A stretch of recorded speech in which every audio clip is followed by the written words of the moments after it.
বলছিলাম ভজনদা, তুমি রাশিয়ান থেকে ঘোড়া নিয়ে আসবে বললে, তা তো কয়েকদিন পরে তো লালটুর ঘোড়া ছাড়া। কই তুমি ঘোড়াটা কখন নিয়ে আসছো? ঘোড়া এখনো নিয়ে আসছো না ঘোড়া? না ভাড়া না ভাড়া, আমি গিয়েছিলাম রাশিয়ানে, ঠিক আছে, আমার হেলিকপ্টার পেট্রোল ফুরিয়ে গেছিল, তার জন্য করে আমার লেট হয়ে গেছে। তুমি যাও না, দুদিনের মধ্যে ঘোড়া নিয়ে আসছি। তুমি কি পাইছি কি আমাকে চেষ্টা করলে? তোমার ছিল না, আমার নাম ভজন, আমার চেনে কজন? ঘোড়া হাফ পালে চলে এসছে, দুদিনের মধ্যে তোমার নিয়ে আসছি।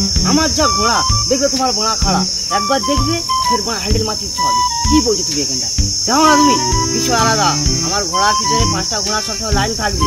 যে ঘোড়ার কোটের যা পাচা, ঘোড়ার লম্বা জানো কি? 22 হাত লম্বা, 21 হাত চওড়া, ঘোড়ার মতো ঘোড়া বাড়া। তুমি তাহলে জানো না? ঘোড়া তো নয়, সে আসতো একটা বাড়া, বুঝতে পারছো? তা মোটামুটি ফার্স্ট প্রাইজ কে নিচ্ছে? হ্যাঁ, তা আবার কি, তোমরা মোটামুটি এসেট ফেসেট করো, নাচবো তো। কদিন পরে ঘোড়াতে মোটা পাই নিচ্ছি, 2 লাখ টাকা নিচ্ছি। ভাড়াটা আনতে কত খরচ তুমি জানো কি? 2 কোটি 75 লাখ টাকা।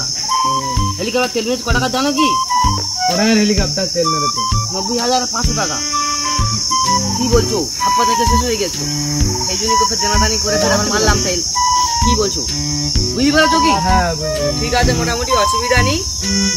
10 বহুত আছে, আমি যা কোথায় দিয়েছি কাজ তাই হবে। 2 দিনের মধ্যে ঘোড়া তোমাদের সামনে নিয়ে আসবো, ঠিক আছে তো? একদম। ঘোড়ার কালার কি কালার জানো? ক্রিম কালার, ক্রিম কালার ঘোড়া। কি বলছো তুমি?